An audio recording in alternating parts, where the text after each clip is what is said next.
Here are some last minute tips. Note making तुम्हें हमेशा करनी है पॉइंट्स में। दूसरा जो तुम्हें डाउट आता है, एब्रीविएशन क्या हमें लिखना नेसेसिटी है? बिल्कुल भी नहीं नेसेसिटी है। Your English exam is round the corner and so is your stress. तुम्हारा एग्जाम आता है स्पेशली इंग्लिश का, एंड तुम्हारा जो स्ट्रेस लेवल है वो इतना बढ़ते चला जाता है। So here are some last minute tips जो तुम्हें याद रखनी है before entering the exam hall. बहुत क्विक ब्रशअप है ये सारी चीजों का। सही तरीका बताऊंगी पेपर कैसे अटेम्प्ट करना है, साथ में रहो, वीडियो पूरी देखना। इस वीडियो को सही से फॉलो कर लिया तो जो तुम सिली मिस्टेक्स करते हो ना, निटी ग्रिटीज में फालतू की, वो तुम अवॉइड कर दोगे। सबसे पहले तो यार तुम्हारे दोस्त ने, तुम्हारे XYZ जो भी पर्सन जिससे तुम बात कर रहे हो, उसने जो प्रिपेयर किया है वो उसकी प्रेपरेशन, तुम्हारी प्रेपरेशन बहुत अलग है। तुम अपनी प्रेपरेशन पर ध्यान दो एंड किसी और की थाली में झांक के खुद को मत तपाओ यार। अपनी प्रेपरेशन पे यकीन रखो, तुम कर लोगे। बिल्कुल भी पैनिक मत करो। मैं एडवाइस दूं, मेरा एग्जाम होता था ना, मैं किसी से बात ही नहीं करती थी एग्जाम के थोड़ी देर पहले।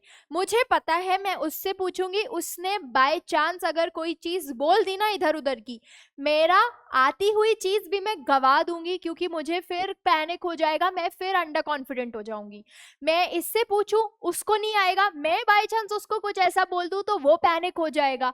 इससे अच्छा है किसी से एग्जाम से पहले बात ही मत करो। तुम्हारे कॉन्फिडेंस के लिए भी अच्छा, सामने वाले के कॉन्फिडेंस के लिए भी बहुत अच्छा।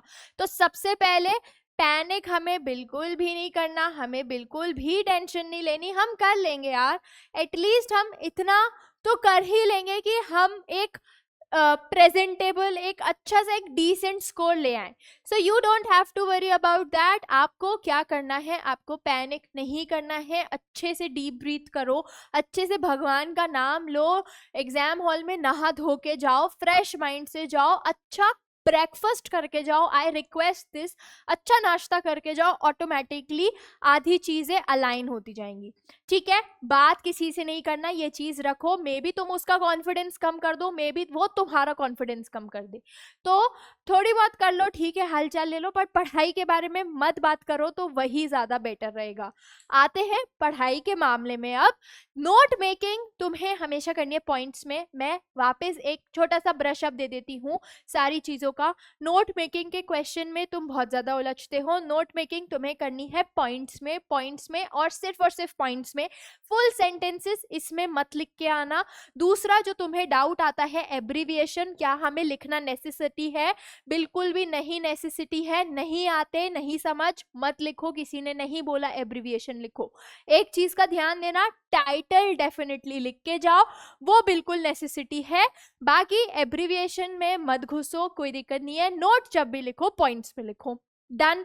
सेकंड पॉइंट, लेटर राइटिंग तुम्हारी हमेशा होगी लेफ्ट अलाइन। तुम्हारा अगर पेज ऐसा है, ठीक है, ऐसा नहीं, तुम्हारा पेज ऐसा है, तो ये जो मार्जिन है ना, इससे बिल्कुल लगा के लिखो। इससे बिल्कुल तुम ऐसे चिपका के लिखो, इधर इधर इधर इधर इधर इधर इधर इधर। ठीक है। दूसरी चीज, फॉर्मेट रिवाइज करके ही जाना, बिल्कुल बहुत बहुत इंपॉर्टेंट है, क्योंकि अगर तुमने फॉर्मेट फॉलो कर लिया तो तुम्हारे थोड़े मार्क्स तो वहीं पे ही सुधर जाते हैं। अगर तुम फॉर्मेट फॉलो नहीं करोगे, मार्क्स चले जाएंगे। फॉर्मेट फॉलो कर लिया, मार्क्स वहीं पे ही क्या है, इंप्रूव हो जाते हैं। तो एक चीज ध्यान में रखनी है कि हमें लेफ्ट अलाइंड रखना है हमारा लेटर। दूसरा, हमें क्या करना है, हमें हमारा फॉर्मेट फॉलो करना है।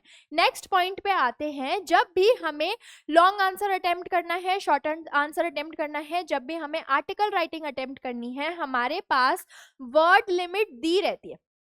तुम्हें क्वेश्चन दिया फॉर एग्जाम्पल कि ये बता दो, वो बता दो, तुम भावनाओं में बह के लिखते चले जाते हो, लिखते चले जाते हो, लिखते चले जाते हो। क्या भाई, जितना बोला है उतना लिखो ना। अगर तुम्हें बोला 75 वर्ड्स में लिखो, तुम क्या 150 वर्ड्स में लिख दोगे तो तुम्हें 3 मार्क की जगह 6 मार्क मिल जाएंगे क्या? बताओ। जब मैक्सिमम मार्क लिमिट ही 3 है तो राजा 3 ही मिलेंगे ना, 6 थोड़ी मिल जाएंगे फिर। तभी जो बोला है पेपर होश और आवाज में पढ़ना, वर्ड लिमिट जितनी दी है उतनी हमें फॉलो करनी है, उसके अलावा हमें वर्ड लिमिट नहीं क्रॉस करनी। आ गई बात समझ में? ठीक है।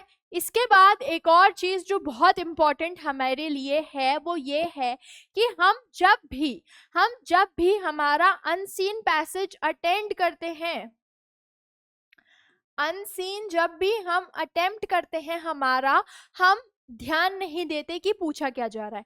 अनसीन पैसेज सबसे सबसे सबसे इजी चीज है तुम्हारे पूरे पेपर में।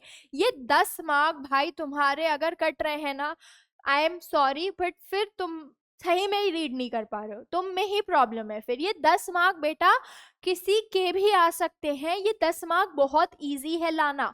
तुम्हें क्वेश्चन दिया है माय नेम इज करण, पूछेंगे व्हाट इज योर नेम, तुम्हारे पास ऑप्शन है करण, राहुल, राम, जो भी ऑप्शन है, तुम्हें टिक करना है बस करण। ये है अनसीन पैसेज। अनसीन पैसेज बहुत इजी है, ये 10 on 10 चाहिए मुझे, मतलब चाहिए, मैं नहीं हेल्प कर सकती, बट तुम्हारे पास खुद को तुम्हें हेल्प करना है। तुम्हें करने हैं कम से कम 4-5 अनसीन पैसेज प्रैक्टिस, एंड उसी के साथ साथ जो तुम्हारे एक्सट्रैक्ट बेस्ड क्वेश्चंस है ना, वो भी बहुत इजी है स्कोर करना, क्योंकि उसमें भी ऐसा ही टाइप का दिया है, एक्सट्रैक्ट दिया है, उसके बेसिस पे क्वेश्चन है। तो कम से कम ये 18-19 मार्क्स तो तुम्हारे कहीं नहीं जाने चाहिए यार। आ गई बात समझ में? चलो ठीक है, ज्यादा टाइम नहीं लेंगे। All the very best for your exam. हमने बहुत मेहनत करी है साथ में। I hope and I know you will rock it. All the very best, stay tuned and happy learning.